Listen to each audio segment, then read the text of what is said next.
नमस्कार दोस्तों, साहिर लुधियानी साहब ने कहा है, हम अमन चाहते हैं मगर जुल्म के खिलाफ। गर जंग लाजमी है तो फिर जंग ही सही। जालिम को जो न रोके वो शामिल है जुल्म में, कातिल को न जो टोके वो कातिल के साथ है। और आगे उन्होंने लिखा है, और सुनिएगा, ये ज़र की जंग है न ज़मीनों की जंग है, ये जंग है बका के वसूलों के वास्ते। जो खून हमने नज़र दिया है ज़मीन को, वो खून है गुलाब के फूलों के वास्ते। फूटेगी सुबह अमन लहू रंग ही सही। झूठे राष्ट्रवाद और नकली देशभक्ति मुल्क के लिए बहुत बड़ा खतरा है। पागलपन, घमंड और अहंकार मनुष्य को ही नहीं समाज को भी बर्बाद कर देती है।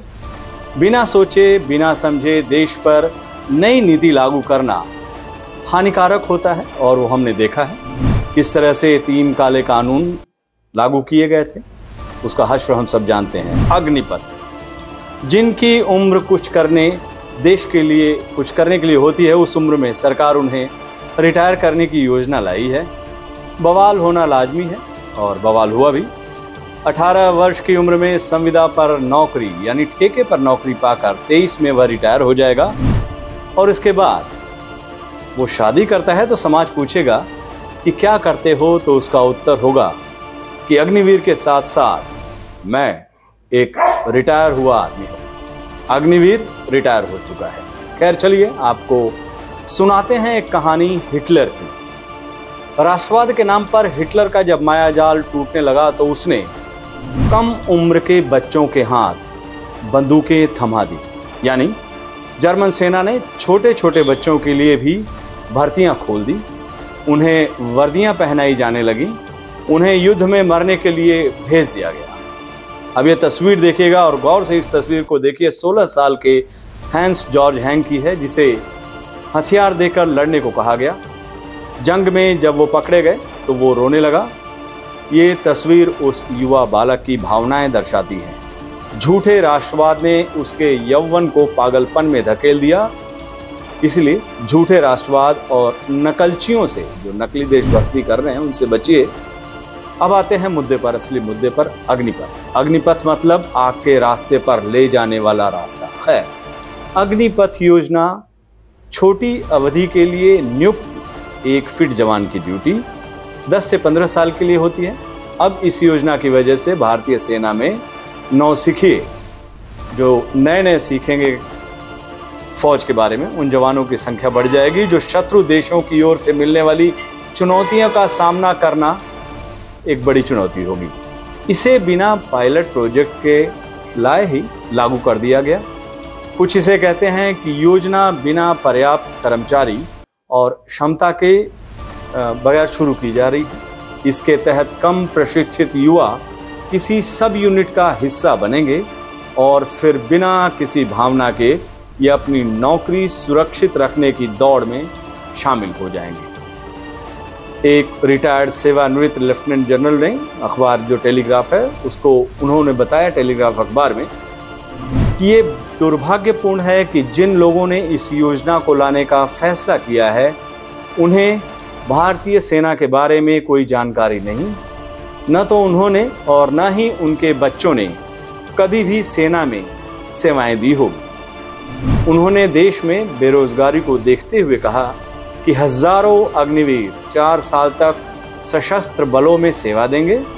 इन्हें हथियार चलाने की ट्रेनिंग मिलेगी और इसके बाद जब ये नौकरी से लौटेंगे तब देश में एक अलग तरह की आंतरिक सुरक्षा से संबंधित समस्या पैदा हो जाएगी।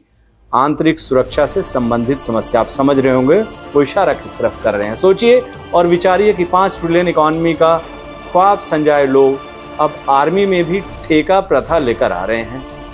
किसी छोटे देश की स्कीम की कॉपी एंड पेस्ट। विविधताओं और एक समय में अलग अलग मौसम और भौगोलिक स्थितियों से भरे भारत जैसे बड़े देश में कैसे लागू किया जा सकता है, लेकिन वो लागू तो हो गया।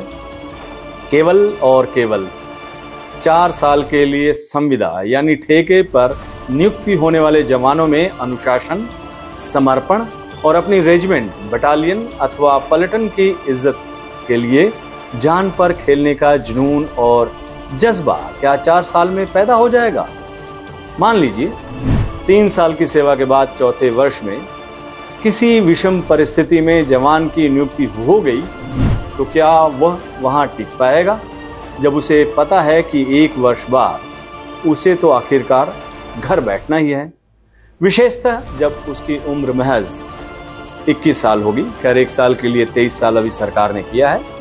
इसी बात पर युवा नाराज है और इसे वो सरकार का जुल्मी रवैया बता रहा है। पिछले कई सालों से मुल्क में जुल्म हावी है।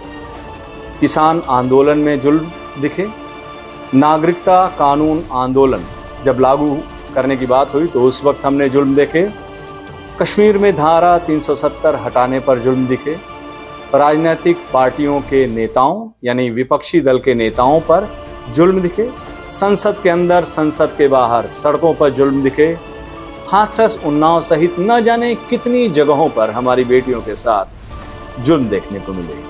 नोटबंदी में जुल्म, कोरोना काल में जुल्म, एक विशेष समुदाय के प्रति जुल्म, जुमा पे जुमला और नियत में जुल्म दिखे। अंत में आपको फिर शाहिद लुधियानी साहब की वो नज्म सुनाते हैं। जुल्म फिर जुल्म है, बढ़ता है तो मिट जाता है, खून फिर खून है, टपकेगा तो जम जाएगा। तुमने जिस खून को मक्तल में दबाना चाहा, आज वह कूचाओ बाजार में आ निकला है। कहीं शोला, कहीं नारा, कहीं पत्थर बनकर खून चलता है, तो रुकता नहीं संगीनों से, सर उठाता है तो दबता नहीं आईनों से।